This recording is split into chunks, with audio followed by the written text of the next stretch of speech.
un breve currículum vitae. Es licenciado en Sociología por la Universidad Autónoma Metropolitana, donde cursó sus estudios de 1974 a 1978. Obtuvo la maestría en Estudios Latinoamericanos en la Universidad de Oxford en el 86. En el Instituto Federal Electoral fue titular de la Dirección Ejecutiva de Prerrogativas y Partidos Políticos de 1996 al 2003. Y posteriormente fue electo como consejero electoral para el periodo 2003-2010. Dentro de su vocación académica ha sido docente en diversas asignaturas de varias instituciones educativas del país, como lo son Política Mexicana Contemporánea en la licenciatura impartida por él en el ITAM, profesor en la Maestría de Gobierno y Asuntos Públicos en la Flaxo, así como varios cursos en la Facultad de Ciencias Políticas y Sociales de la UNAM y de la UAM Azcapotzalco. De igual forma ha sido coordinador académico en la Maestría en Gobierno y Asuntos Públicos en la Flaxo de 1991 a 1996, también en el Centro de Estudios Mexicanos de la Universidad de San Diego, de 1989 a 1990. De 2011 al 2014 colaboró en el programa de estudios interdisciplinarios en el Colegio de México.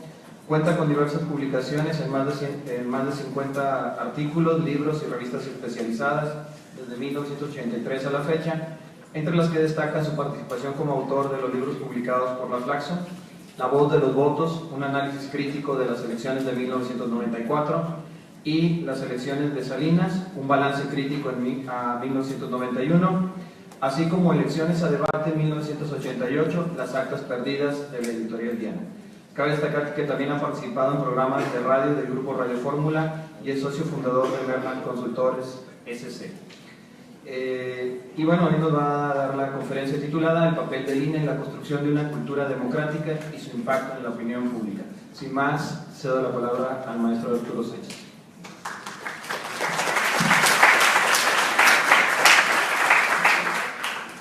Gracias. Pues bien, es en efecto para mí muy interesante poder platicar con, sobre todo, jóvenes interesados en la opinión pública, en los estudios de la opinión pública, porque es evidente dos cosas. Yo ahí quisiera empezar a plantear la problemática a la que nos enfrentamos, la problemática de Waveform, la problemática de los estudiantes de opinión pública, los estudiantes de la política en México, en América Latina en general. Y hay unos datos que son interesantes. A decir de los periódicos, a decir de los opinadores, no de los analistas necesariamente, a decir de los opinadores, algo pasa en las encuestas que no están dándonos los resultados esperados. O que cuando llega el resultado final no tiene que ver con lo que las encuestas habían dicho. Es un problema.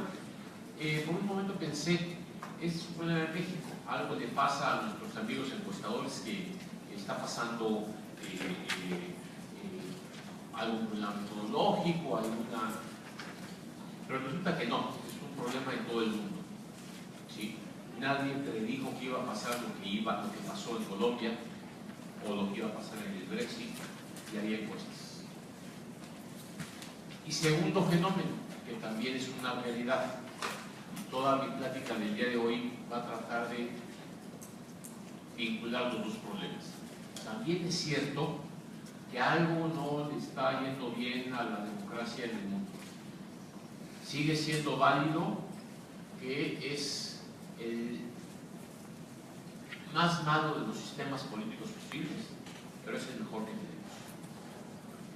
Y en eso hay una situación interesante, hay un desprestigio de la democracia, y por otro lado, quienes quieren investigar qué le pasa a la democracia a través de estudios de opinión pública se encuentran con que no dan en el momento específico. ¿Qué pasa? Déjenme tratar de ensayar con ustedes el día de hoy algún tipo de reflexión, al menos para plantear los problemas que nos permitan tratar de profundizar en el análisis de esta situación. Pasemos a la siguiente, por favor. A ver, básicamente, uno, hay estudios académicos que cuestionan el desempeño de la democracia en esta tercera ola que nos anunciaba Huntington, estudios como Democracy in Decline, que sí nos llaman la atención de que la democracia finalmente, después de esta ola democratizadora en América Latina, después de esta ola en donde Europa del Este se democratizó y demás, algo pasa con la democracia que no está resolviendo los problemas que se suponía que tenía que resolver. Segundo, los gobiernos que surgen de la democracia pues están en la baja, van en una desaprobación creciente. Tenemos un proceso democrático para elegir a los gobiernos y empiezan a gobernar quienes nosotros queremos que nos gobiernen y resulta que al rato ya no nos convence. Tres, además de todo, las instituciones de la democracia, los partidos políticos, la Cámara de Diputados, la Cámara de Senadores, las asambleas en general, las autoridades electorales, los tribunales electorales, tampoco generan mucha confianza. Después de, en el caso de México, la época gloriosa de Goldenberg, resulta que el IFE dejó de ser aquello que se suponía que era, y ahora el INE tiene también sus retos para ganarse la confianza de la ciudadanía. Y sin embargo, paradójicamente, tenemos una mayor participación de la ciudadanía. Los números de participación electoral van creciendo, poco a poco. No es que la gente no quiera estar, está ahí, van y votan. Y además tenemos ciudadanos que exigen mucho más el cumplimiento de sus derechos. Y tenemos sobre la mesa una gran cantidad de temas que pelean por la defensa de los derechos humanos, la defensa del ciudadano, ahora en la Ciudad de México, la defensa del derecho a la ciudad a participar, a pesar de que hay una gran desconfianza entre las personas, que eso es lo que nos dicen los estudios. Aquí afuera hay un módulo del INE en donde estamos promocionando el informe país, ¿sí? Y si en el informe país revisamos qué opina el ciudadano de su prójimo, en el sentido más literal, de su vecino, de la gente con la que convive, la desconfianza interpersonal ha crecido, ¿sí? Pero al mismo tiempo todo el mundo tenemos más información, todo el mundo interactuamos de una manera más interesante, las redes sociales están a la luz. Déjenme contarles una anécdota. Hoy cumple 40 años de haber fallecido mi padre y anoche se me ocurrió poner en una nota que pues, hoy cumplía mi padre 40 años de haber muerto y puse una reflexión. Bueno, durante la noche cayeron una gran cantidad de comentarios, de amigos, de gente que no me conoce, de gente que sabe que soy consejero, una gran cantidad. Yo pensé, pues que mis cuates me iban a saludar y me iban a decir, estamos contigo, Arturo. No, bueno, pero es que durante la noche la gente se mueve, se comunica, actúa y demás, para un comentario de alguien. Yo pensé, pues es que es, como soy consejero electoral, seguramente gente que ni me sigue, y estamos comunicándonos. A pesar de que no nos tenemos confianza entre las personas, nos comunicamos. Gran sorpresa, y además pues para bien, ¿no? Sin embargo, cuando institucionalizamos esta relación y la hacemos política, desconfiamos de las autoridades, ya no nos comunicamos. Además de todo lo que tiene que ver con política, partidos políticos, el INE, autoridades, los gobernantes y demás, nos generan también algún tipo de distancia. Incluso las leyes, no confiamos en que la ley realmente busque lo que se supone que debe buscar.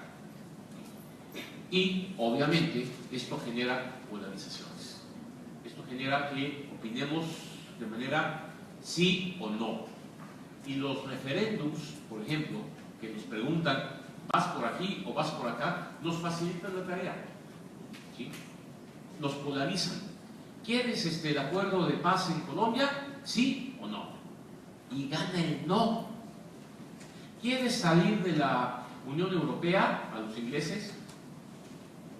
¿Sí o no? No. Y polarizamos a la sociedad. ¿Sí? Más allá de lo que merecería este tipo de decisiones, que es una reflexión más profunda. En consecuencia, tenemos un problema con la democracia. Tenemos todos los instrumentos, yo diría, ya sabemos contar bien los votos, ya sabemos ir a votar, incluso sabemos que votar significa algo, pero la democracia nos está generando resultados no previstos.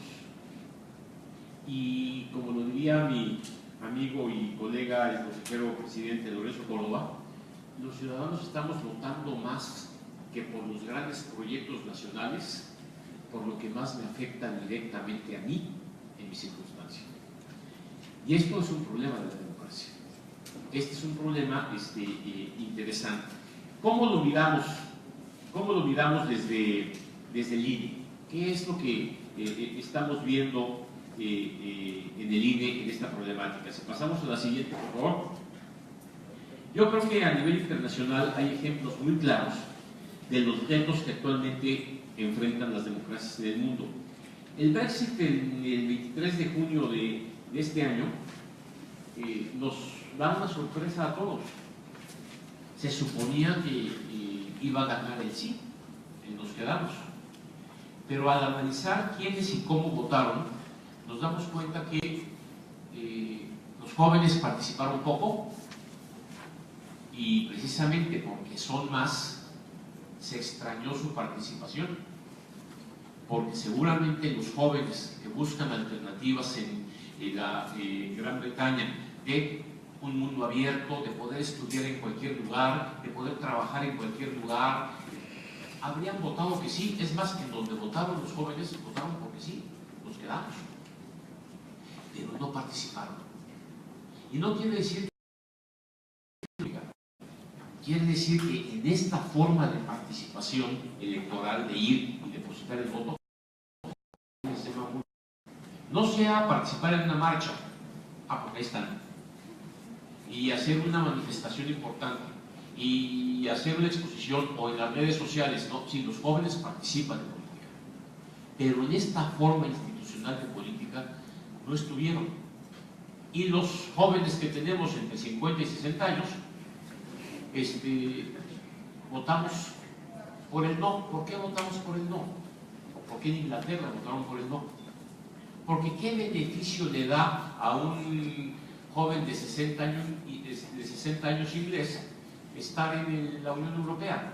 Ha sido al contrario, le ha afectado a los jóvenes bien, pero a los grandes, ¿sí? Entonces, qué curioso, tenemos un mecanismo democrático y depende de la forma de participación como se ofrecen los resultados. O tenemos el intento de golpe de Estado en Turquía, o tenemos la discusión de las políticas migratorias en la Unión Europea, o tenemos la bronca de los refugiados de Siria, ¿sí? ¿Cómo decidir democráticamente qué hacer ante estas situaciones cuando tenemos diferentes formas de participación? ¿La democracia con un voto nos resuelve el problema? ¿O simple y sencillamente nos dice por aquí o por acá? Y eso no me permite una reflexión más profunda. Pero si nos vamos a América Latina, yo creo que hay otros problemas que tenemos que considerar, porque si hablamos de las democracias desarrolladas, hace ya mucho tiempo que el voto es válido en ellas. En cambio, en América Latina estamos todavía acabando de descubrir muchas formas de ejercicio de la democracia que nos plantean retos importantes. Y de modo, tenemos que recurrir al Latinobarómetro, que es un termómetro muy importante que nos ayuda a tener un panorama más o menos interesante en 18 países de América Latina desde 1995, y que nos permite, después de 21 años de mediciones, evaluar qué es lo que nos está pasando. ¿Cuál es la percepción del funcionamiento de la democracia en nuestra región? Déjenme compartir con ustedes algunos ejemplos para ver qué es lo que le está pasando a nuestra democracia. Siguiente, por favor. Esta es la lista de elecciones que tuvimos en América Latina en el año pasado y en este. ¿Sí? México, 2015, elecciones para la Cámara de Diputados, ¿sí? Con una elección participan 9 partidos políticos, participaron 10 partidos políticos y ninguno obtuvo el 30% de la votación. Los que ganaron, ganaron, pero ninguno obtuvo el 30% de la votación. O sea, quiere decir que los mexicanos vemos como el voto pues no está decidido por una opción. Ninguno tiene el 30%. Quiere decir que se pulverizó el voto entre diferentes opciones, que ya no hay una clara diferencia entre la vieja estructura PRI, PAN o PRD, sino que se pulveriza el voto, mantienen el registro 9 partidos políticos y nadie tiene una mayoría clara para ejercer un mando. Supongamos que hubiera sido una elección para presidente de la República. El presidente de la República electo en una elección como estas habría llegado con el 28% de la votación y habría sido presidente de la República. ¿Eso es lo que queremos de nuestras democracias? ¿Dónde está el problema a la hora de enfrentar estas realidades? Fíjense ustedes, Guatemala, Argentina y Perú tuvieron que ir a segunda vuelta. ¿Quiere decir que les pasó algo similar? Quien ganó en la primera vuelta no tuvo el 50% más uno de los votos. Quiere decir que las sociedades no están claramente definidas a la hora de emitir su voto. Y claro, en esos países que tienen la segunda vuelta, lo resuelven haciendo otra elección, quitando a los chiquitos y dejando a los dos ganadores. Y entonces a fuerza hay un ganador. Yo creo que es una forma medio artificiosa de construir mayorías. Pero fíjense, Guatemala, Argentina y Perú en segundas vueltas. Venezuela hace sus elecciones legislativas, Bolivia hace un referéndum curioso. Bolivia, un presidente prestigiado con apoyo local, y va a un referéndum para preguntarle a su gente: ya que yo soy tan popular, ya que soy tan fuerte y demás, ¿quieren que me vuelva a reelegir? Y la gente le dice no. ¿En dónde están las tomar sus decisiones? O lo que pasó en Colombia con el plebiscito del 2 de octubre pasado. ¿Sí? Digo, yo no creo que los colombianos quieran una guerra. Yo no creo que el voto y la mayoría del no haya sido por mantener un conflicto con las FARC. No es sensato pensar eso. Pero entonces, ¿en dónde está el problema y por qué ganó el no? Y además, ganó pero por muy poquitito. ¿En dónde están este tipo de decisiones? ¿Qué nos preguntaríamos? Y empiezo a provocar, sobre todo a los estudiantes que están metidos en cuestiones de opinión pública. ¿Cómo medir este tipo de cosas? ¿Cómo hacer una encuesta que nos anuncie o que nos avise de este tipo de fenómenos? ¿En dónde está la pregunta que le tengo que hacer al elector que me ayude a desentrañar qué es lo que está pasando con nuestras sociedades y que genera este tipo de resultados tan curiosos, para decir lo menos? Siguiente, por favor. Lo que sí sabemos, según el Eurobarómetro, es que seguimos creyendo que el voto sirve para elegir. Sí. Sí nos compramos como sociedades que votar implica tomar una decisión. Y sí, sirve para elegir. Y sigue siendo la forma primordial de participación en las democracias. Eso no queda la menor duda. Aprendimos a votar, nos creemos el voto. Los mexicanos que tantos años votábamos sabiendo ya quién iba a ganar. Les decía yo a mis alumnos en el ITAM la semana pasada que no se alcanzan a dar cuenta del gran cambio. La primera vez que yo voté, ya sabía quién iba a ganar. En México ganaba el PRI, no había forma de que ganara otro. En los 70s, en los 80s, y hoy vamos a votar con la conciencia de que cualquiera puede ganar.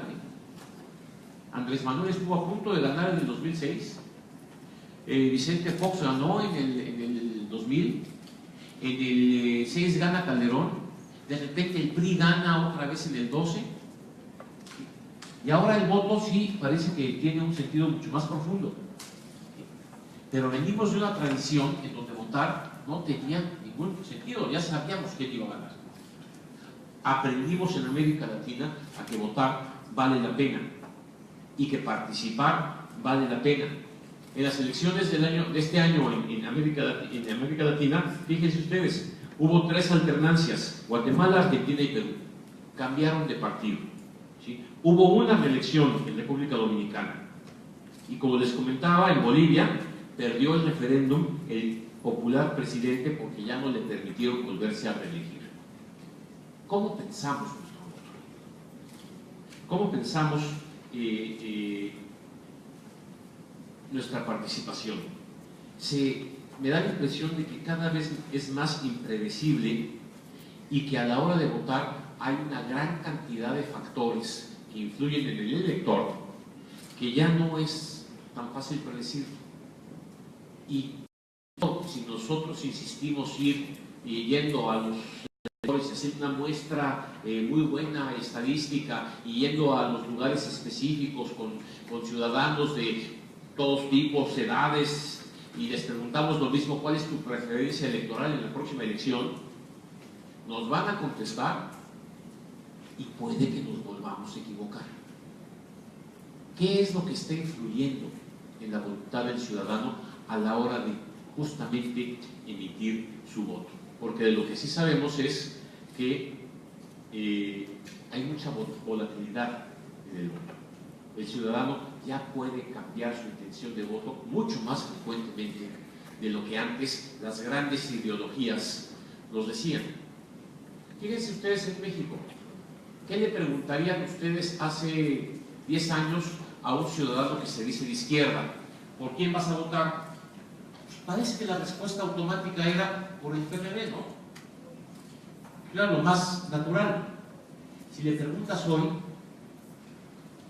¿cómo distinguimos la izquierda entre Andrés Manuel, Morena, el PRD, incluso un partido como el Partido del Trabajo, que logró mantener su registro, con poquitos votos, pero logró mantener su registro, o como un partido como Movimiento Ciudadano, que ganó espacios importantes con candidaturas independientes?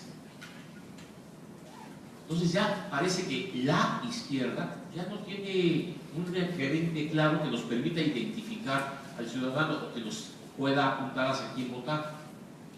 Y luego, si pensamos en la derecha, ¿sí? ¿Quién impulsó el libre comercio? ¿Quién reforzó el liberalismo? ¿Quién hizo todas las políticas para el modelo económico que hoy tenemos? Si pensamos en que debiera haber sido la derecha, tendríamos que concluir que habría sido el PAN, y sin embargo no. Fueron los gobiernos priistas y el PAN va junto, pero es lo mismo PRI que PAN. Entonces, las grandes ideologías que antes nos permitían definir claramente por dónde, están confusas el día de hoy. Y hay motivaciones distintas en el elector a la hora de emitir su voto. Y en consecuencia, pues no sabemos. No sabemos. Y nuestro reto es qué hacer al respecto. Siguiente, por favor. Entonces, si el voto sigue siendo la principal voz ciudadana en la democracia, ¿cuáles son los problemas a los que nos estamos enfrentando? Daniel Sobato, que ustedes lo conocen, ha hecho varios estudios para medir la calidad de las democracias, porque ahí es en donde radica uno de los problemas. ¿Cómo medimos la calidad de las democracias? Hace algunos años era muy fácil. Se ponen bien las casillas, hay elecciones periódicas, se cuentan bien los votos, hay toda esa parte procedimental, ¿sí? Creo que en la región latinoamericana la resolvimos. Y ahorita nadie duda de que el día que se convocan las elecciones va a haber elecciones, que va a haber casillas, que la credencial funciona, para votar con fotografía funciona. Esa parte de los procedimientos que antes era la duda, antes creíamos que ahí estaba el fraude, sí, el padrón electoral está amañado, entonces no creo en él. Hoy ya no. Oye, pero los funcionarios de casilla van a hacer trampa en la casilla. Hoy ya vemos que es muy difícil. Nos hemos hecho tan complicada la democracia que justamente está vacunada contra ese tipo de cosas. Y es muy complicado. Tenemos representantes de partidos de todos lados, incluso los partidos prácticamente manejan el padrón electoral, justamente para que esa parte procedimental esté resuelta. Y por algunos años nos creímos que como habíamos resuelto la parte de los procedimientos, la calidad de la democracia había ya subido. Pero resulta que ahora tenemos otro tipo de problemas que nos vuelven a hacer reflexionar sobre la calidad de la democracia. Por eso, Daniel Sobato y Hugo Morlico tienen que volver a estudiar la calidad de la democracia, ya no desde el punto de vista procedimental, sino de sus instituciones, sus alcances, sus resultados y la credibilidad de la propia gente en la democracia. ¿A qué nos enfrentamos hoy? Debilidad de las instituciones democráticas y la crisis de representación. Ya no creemos que los partidos nos representan y en consecuencia le damos la vuelta a candidatos independientes. ¿Está bien? También hay que vernos gobernar sin partido y a ver si realmente el candidato independiente resuelve mis problemas. Y si no, ¿con qué nos quedamos? ¿En dónde está la búsqueda de una buena representatividad? Segundo, yo siempre le digo a mis alumnos del ITAM que siempre tenemos un pequeño enanito autoritario dentro de nosotros. Sigue prevaleciendo un fuerte presidencialismo. Sí, es una realidad. Parece que nos quedamos acostumbrados a que el presidente de lo que sea es el jefe y es el que manda. Le preguntaba yo a mis alumnos el otro día, bueno, ¿y quién hizo la reforma electoral del 2014? Perdón, del 2007. Y automáticamente me contestaron, Calderón. ¿Qué no fue el Congreso? Ah, bueno, sí, pero en la época de Calderón. Sí. Y no nos acostumbramos a pensar que el Congreso ahora es plural, que ya lo que dice el presidente no necesariamente se obedece, que las fuerzas que más pesan dentro del Congreso toman decisiones independientemente de lo que quiera el presidente de la República, y seguimos creyendo que hay un presidencialismo galopante. En muchos lugares sí, pero a nivel nacional eso ya no ocurre. Tercero, corrupción. Si hay algo que nos empieza a preocupar, nos ha preocupado mucho tiempo como mexicanos, pero que ahora sí afecta la credibilidad de la democracia, es la corrupción y la opacidad. Fíjense qué curioso, en los 16 años que va del siglo XXI, hemos trabajado de una manera muy fuerte para combatir la corrupción y para ampliar la transparencia. Y sin embargo, hoy, en el 16, siguen siendo dos de los temas más mencionados como los problemas de nuestra democracia. Algo no estamos haciendo bien, ahora sí desde el punto de vista del gobierno.